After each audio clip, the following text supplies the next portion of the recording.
Assalamualaikum warahmatullahi.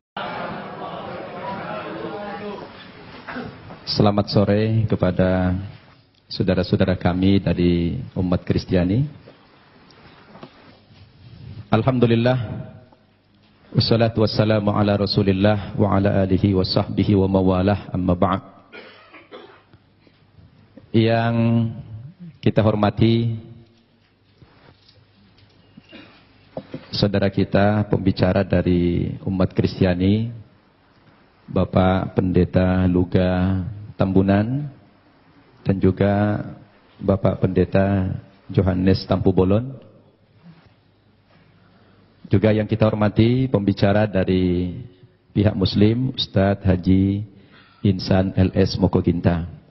Bapak-bapak, ibu-ibu, para hadirin dan pendengar yang saya muliakan.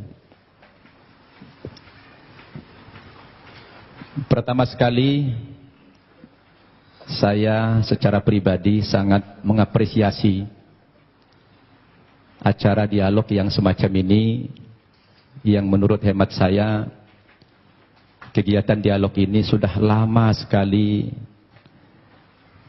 tidak pernah dibudayakan oleh masyarakat kita, dialog lintas agama. Dan mudah-mudahan kita yang menghidupkan kembali tradisi ini untuk kemudian diikuti oleh generasi kita yang lain. Al-Quran sendiri memang memerintahkan kepada umat Islam untuk senantiasa membudayakan dialog. Dan dialog itu salah satu perintah Allah, dan juga salah satu metode, salah satu cara untuk menyampaikan misi-misi kita. Al-Quran sendiri yang berjumlah 6.236 ayat kurang lebih, hampir sepertiga berbicara tentang dialog. Apakah itu dialog Allah dengan malaikat, dialog Allah dengan para nabi, dialog nabi dengan para orang tua dan anaknya, dialog nabi dengan umatnya, itu banyak kita jumpai dalam Al-Quran. Nah, salah satu dialog yang dianjurkan dalam Al-Quran ini adalah kita berdialog dengan saudara-saudara kita yang non-muslim. Seperti yang Allah perintahkan dalam surat Al-Ankabut ayat 46. A'udzu billahi minasyaitonir rajim. Wa la tujadilu ahlal kitabi illa billati hiya ahsan.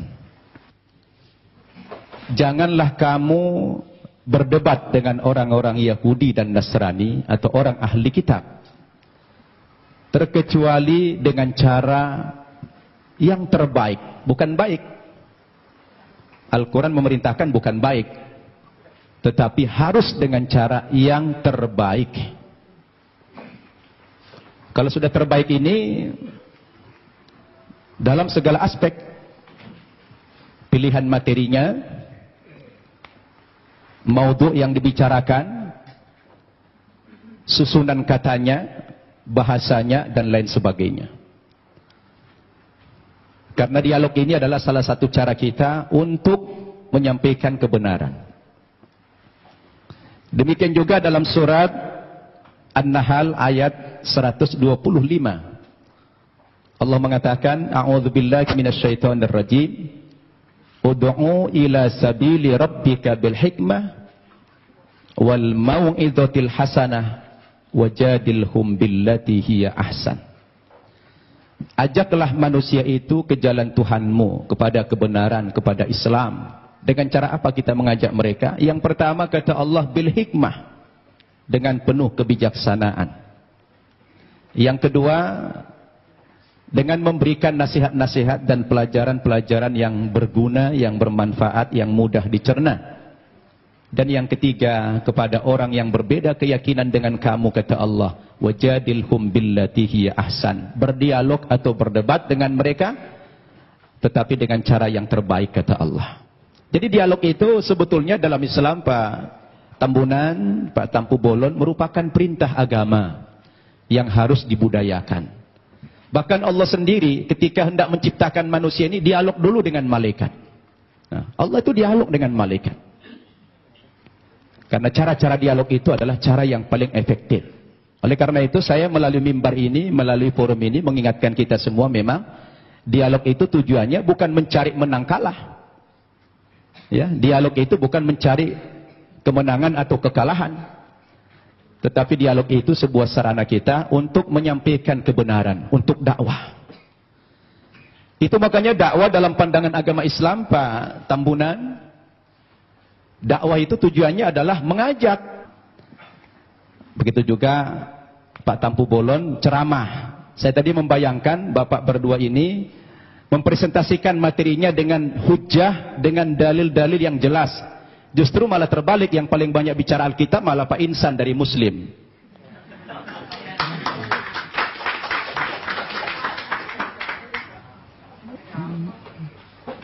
Itu yang kita harapkan tadi. Saya pun pengen tahu banyak, tapi sudah terlanjur beliau tadi mempresentasikan dengan gaya retorika, gaya ceramah, ya apa boleh buat ya. Saya tadi berharap dialog ini dengan cara-cara yang ilmiah. Tidak dengan ceramah, tapi menggunakan dalil. Ada dua dalil yang bisa kita pakai. Pertama, dalil nakli, teks atau konsep.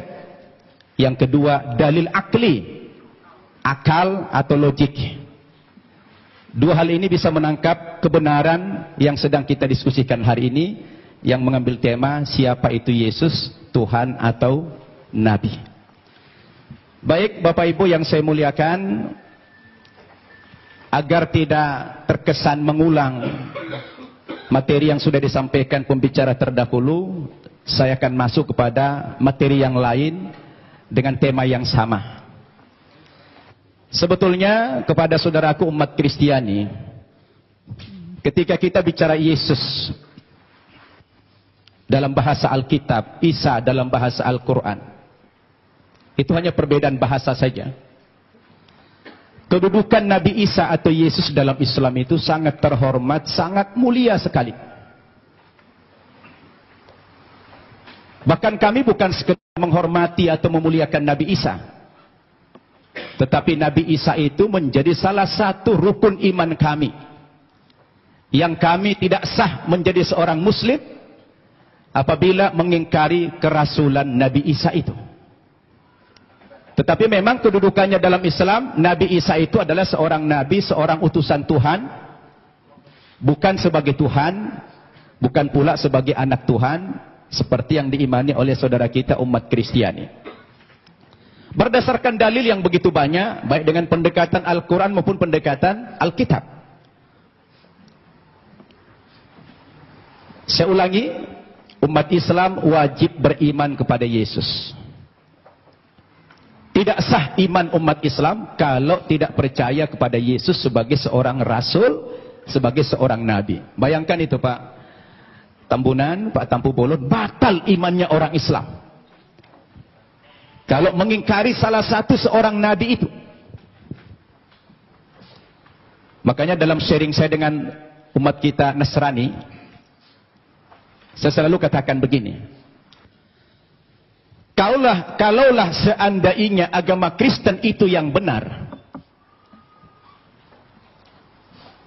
dengan tokohnya adalah Yesus, kemudian umat Kristen masuk ke dalam sorga, insya Allah umat Islam juga akan ikut masuk ke dalam sorga.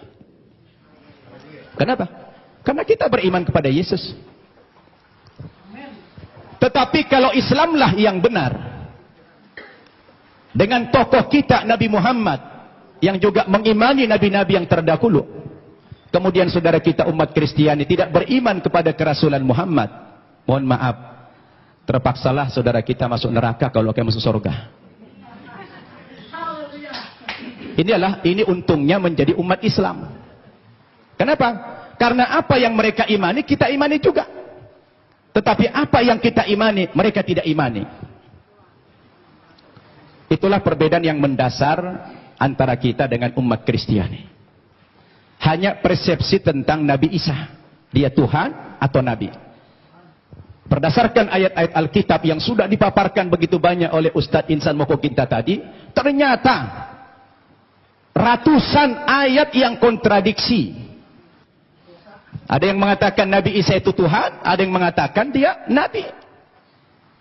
Oleh karena itu, saya ingin mengajak antum semua untuk merenung. Ketika kita berbicara Yesus itu Nabi atau Tuhan, apa yang menjadi parameter kita? Siapa yang paling punya otoritas membicarakan tokoh ini, Tuhan atau Nabi? Menurut hemat saya, yang paling punya otoritas bukan pribadi-pribadi, bukan manusia, bukan pendeta, bukan ustadz. Tetapi yang paling punya otoritas membicarakan tokoh ini, mestinya adalah sumber agama itu sendiri, yaitu Alkitab atau Al-Quran. Betul tidak? Harus sumber agamanya itu yang menjadi tolok ukur. Sekarang kita pertanyakan, dari dua kitab suci ini, Al-Quran maupun Alkitab, yang mana yang memenuhi kriteria sebagai sebuah kitab suci? Nah, ini perlu kita uji. Ini perlu kita uji. Kita capek bicara ngalur ngidul, mengangkat dalil-dalil.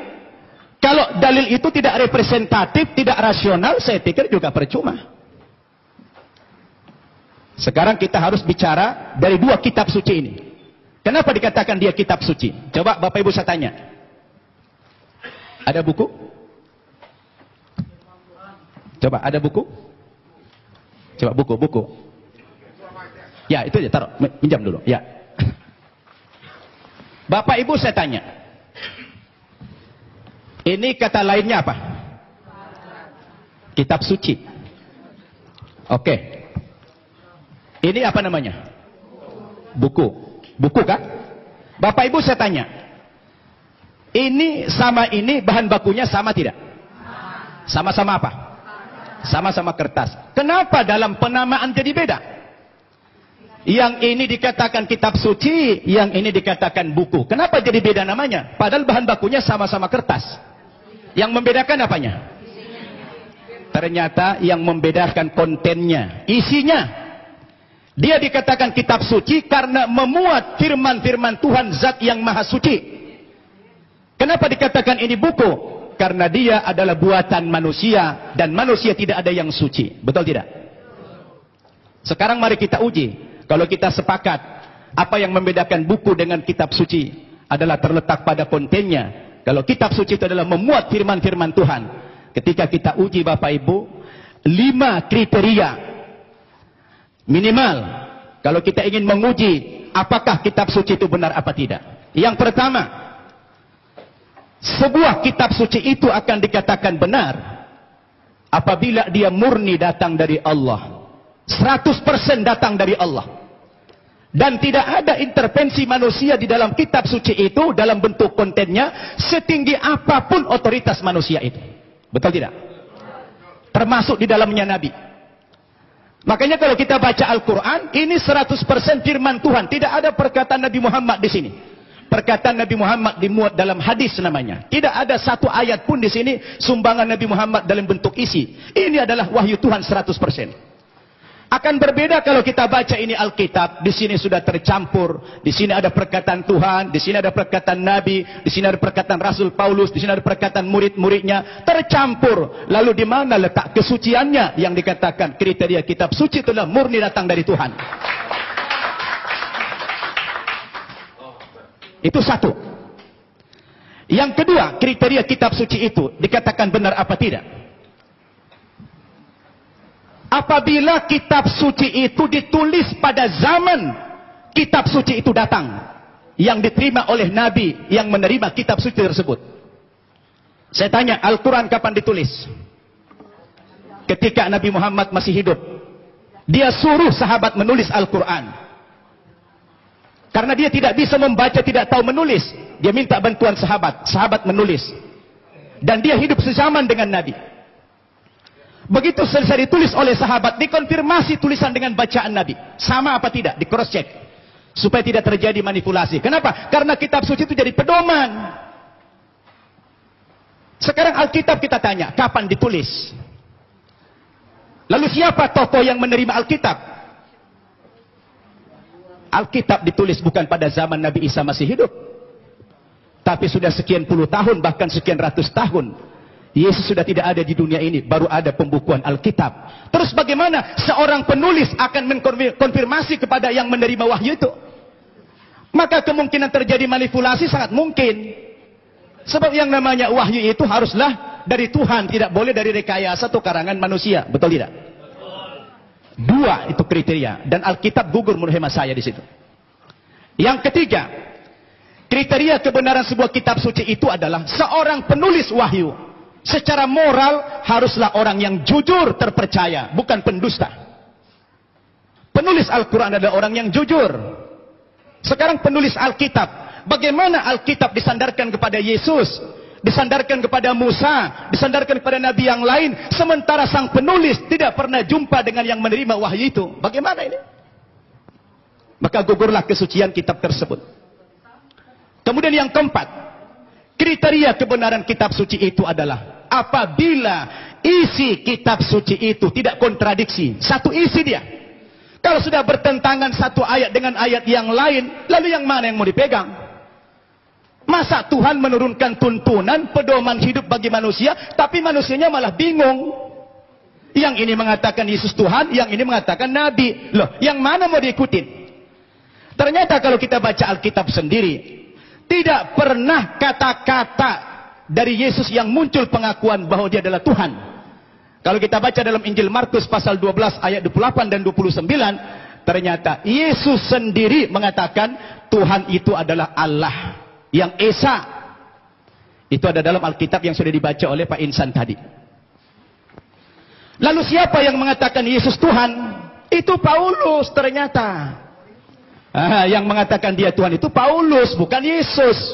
Semestinya Yesuslah yang lebih berhak mengatakan kalau dia Tuhan. Rupanya kita baca dalam Alkitab, saya tidak tahu Pak Tampu Bolong sudah baca belum itu. Ya, kalau kita baca dalam Alkitab, ternyata yang mengatakan dia Tuhan itu adalah Paulus. Dalilnya di mana? Dalam Kisah Para Rasul pasal 2 ayat 36.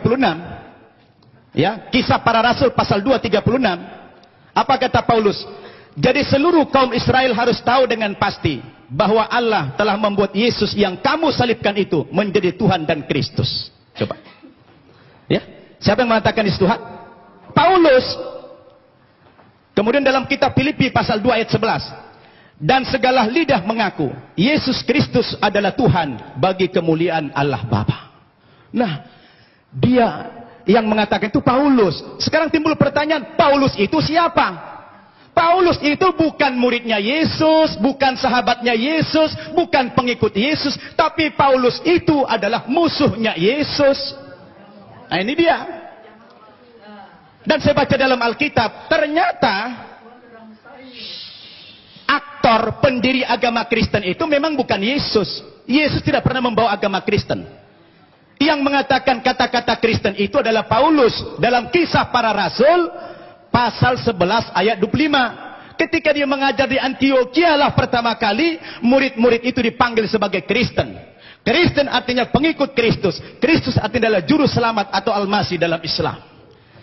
Jadi Bapak Ibu yang saya muliakan, ini yang perlu kita jadikan sebagai alat ukur apakah Yesus Tuhan atau tidak. Kalau sudah kembali kepada Alkitab, saya pikir jelas semuanya. Maka kembali kepada kriteria yang tadi. Apa kriteria kebenaran sebuah kitab suci itu? Terakhir.